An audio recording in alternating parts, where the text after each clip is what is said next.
अस्सलाम वालेकुम। मैं हूं डॉक्टर नज़ीर सिद्दीकी और आप देख रहे हैं मेरा यूट्यूब चैनल। सबसे पहले वही आपकी खिदमत में गुजारिश कि जिन दोस्तों ने अभी तक मेरा यूट्यूब चैनल सब्सक्राइब नहीं किया वो सब्सक्राइब भी फरमा लें और बेल आइकॉन को भी दबा दें ताकि मेरी तमाम वीडियोज़ आप दोस्तों की खिदमत में पहुँच सकें। नाज़रीन करम, आप जानते हैं कि जितनी भी इस्लामी ममालिक हैं उनमें से अक्सरियत हमेशा अमेरिका नवाज रही है, और जब इवन OIC बनाई गई तो OIC का प्लेटफार्म भी अमरीकी और मगरबी मफादात के लिए इस्तेमाल किया गया और इसके लिए अरब ममालिक ने हमेशा अपने कंधे इस्तेमाल किए। लेकिन तारीख़ में ये पहला मौका आ रहा है कि आज जब OIC का प्लेटफार्म जो है वो अमरीका की बजाय वो चीन के साथ जाकर खड़ा हो गया है,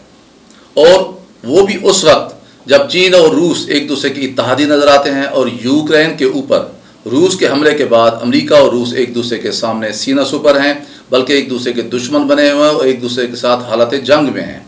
यूक्रेन के ऊपर हमले के बाद पूरा यूरोप और मगरबी ममालिक अमेरिका जो है वो रूस के ख़िलाफ़ ऐलान जंग कर रहे हैं और उसके ख़िलाफ़ बहुत ही शदीद तरीन किस्म की इक़्तिसादी पाबंदियाँ भी ऐद कर चुके हैं। अमेरिका ने पूरी कोशिश की है कि चीन से कहा जाए कि वो भी रूस के ख़िलाफ़ जो है वो इक़्तिसादी पाबंदियाँ ऐद करे, लेकिन उसके जवाब में चीन ने अमेरिका की बात मानने की बजाय वो रूस के साथ जाकर खड़ा हो गया है। और इसी हालत जंग में पाकिस्तान के वज़ीर-ए-आज़म भी रूस के दौरे पर गए हैं, जिसकी वजह से भी अमेरिका बहुत शदीद जो है नाराज़ हुआ है। फिर अमेरिका ने कोशिश की है कि किसी तरह सऊदी अरब और UAE को कायल किया जाए कि वो रूस ने जो जगह छोड़ी है अपने तेल की एक्सपोर्ट के हवाले से और उसके ऊपर जो पाबंदियाँ आयद हुई हैं, वो तेल की जो कमी है आलमी मार्केट में वो कमी आगे बढ़कर UAE और सऊदी अरब पूरी करें। लेकिन सऊदी अरब ने इवन बाइडन की कॉल लेने से भी इनकार कर दिया है, और ये इनकार का जो एक रविश है ये पाकिस्तान के प्राइम मिनिस्टर इमरान खान ने शुरू की है, और अब ये बढ़ती बढ़ती UAE और सऊदी अरब तक भी पहुँच चुकी है। और कल की जो OIC का एक इजलास हुआ है पाकिस्तान में, उसमें दुनिया ने यह भी देखा है कि अरब ममालिक के अलावा बाकी OIC मेंबरान के अलावा यहाँ चीन के वज़ीर ख़ारजा भी पहुँचे हैं,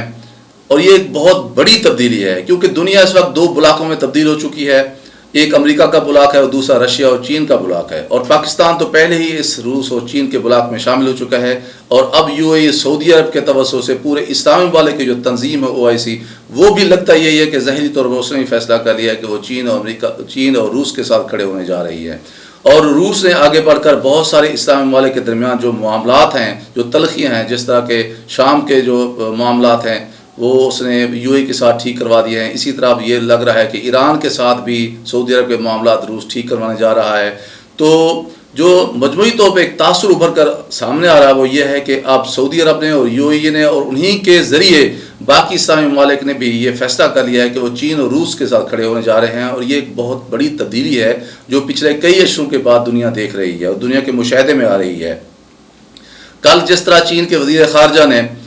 OIC के प्लेटफार्म पर दुनिया को मुखातिब किया और इस्लामी ममालिक के साथ अपने ताल्लुकात को उजागर किया, और अपने जो CPEC का उसका मनसूबा है वन बेल्ट वन रोड के हवाले से कि ये सारे इस्लामी ममालिक से होकर गुजरता है और इस पे ऊपर $400 अरब जो है ना वो खर्च कर रहे हैं, ये एक बहुत बड़ी तब्दीली है। और मैं समझता हूँ इसका बहुत सारा क्रेडिट जो है पाकिस्तान को जाता है, क्योंकि पाकिस्तान ने सऊदी अरब और UAE को चीन के साथ मिलाने में, ताल्लुकात उस्तवार करने में, इनके रिश्ते मजबूत करने में एक बहुत बड़ा किरदार अदा किया है। और अगर यही सूरत हाल रहती है तो ज़ाहिर है अमेरिका का गुस्सा मज़ीद बढ़ेगा, क्योंकि चीन आने वाले दिनों में एक ऐसी आलमी सुपर पावर बनने जा रहा है जिसको देखकर अमेरिका को बड़ी तकलीफ़ और गुस्सा आता है। और यही वजह है कि अमेरिका जो है वो दिन ब दिन ज़वाल पजीर हो रहा है, और उसके मुकाबले में चीन और रूस जो है ना वो आगे बढ़ रहे हैं। और यूक्रेन की जंग के जो नतायज हैं वो भी दुनिया के लिए बड़े हैरान कौन हैं, क्योंकि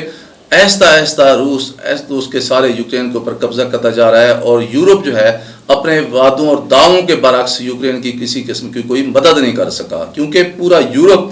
गैस की इंपोर्ट के हवाले से और तेल के ख़रीदारी के हवाले से रूस का जो है मरूने मिन्नत है। अब वो पूरा यूरोप और मगरबी ममालिक भी अमेरिका की बात ना मानते हुए रूस के साथ अपने मामला ठीक करने पर मजबूर हैं, या फिर उन्होंने बावजूद खामोशी इख्तियार कर रखी है। तो ये जो कल OIC का इजलास पाकिस्तान में हुआ है, मैं समझता हूँ ये बहुत बड़ी तब्दीली है, और ये पाकिस्तान को बहुत अरसे बाद ये एक अपॉर्चुनिटी हासिल हुई है कि जहाँ खड़े होकर इमरान खान ने न सिर्फ कश्मीर के मसले को उजागर किया है, फ़लस्तीन के मसले को उजागर किया है, इस्लामोफोबिया के हवाले से जो मुसलमानों को जो ज़िम्मेदारियाँ थीं और इस्लामी ममालिक जो इसमें नाकामी से दो चाह रहे हैं اس کو اجاگر کیا ہے، بلکہ میں سمجھتا ہوں کہ اسلامی ممالک کی جو تنظیم ہے OIC اسے بھی جگایا ہے۔ اور یہ ایک بہت بڑی تبدیلی ہے کہ عمران خان نے کھل کر کہا ہے کہ OIC فلسطینیوں کے حوالے سے اور کشمیریوں کے حوالے سے اپنی ڈیوٹی سر انجام دینے میں ناکام رہی ہے۔ تو یہ ایک بہت بڑا میں سمجھتا ہوں اسٹیٹمنٹ ہے عمران خان کا، اور اس موقع پر سعودی وزیر خارجہ کی موجودگی اور چین کے وزیر خارجہ کی موجودگی اور عمران خان کا ان کو اپنے دائیں بائیں کھڑا کر کے یہ پیغام دینا دنیا کو اسلام فوبیا کے حوالے سے، میں سمجھتا ہوں کہ یہ ملت اسلامیہ کے لیے ایک بہت بڑی پیش رفت ہے، جس پر پاکستان کو فخر کرنا چاہیے کہ ایک اسلامی ایٹمی ملک کی حیثیت سے کل پاکستان نے واقعی ایک قائدانہ صلاحیت کا بھرپور مظاہرہ کیا ہے۔ آنے والے دنوں میں ہم مزید دیکھیں گے کہ اسلامی ممالک کی جو تنظیم ہے OIC وہ ایک جاندار کردار ادا کر سکے گی، جو یقیناً پوری ملت اسلامیہ کے جذبات کی صحیح معنوں میں ترجمانی کر سکے گی۔ ناظرین کرام، آپ سے گزارش ہے کہ میرے YouTube channel doctor Nazir Siddiqui کو سبسکرائب فرمائیں، اس ویڈیو کو زیادہ شیئر کریں، بیل آئیکن کو ضرور دبا دیا کریں تاکہ میری تمام ویڈیوز آپ دوستوں کی خدمت میں پہنچ سکیں۔ اگلے ویلاگ تک اجازت، السلام علیکم۔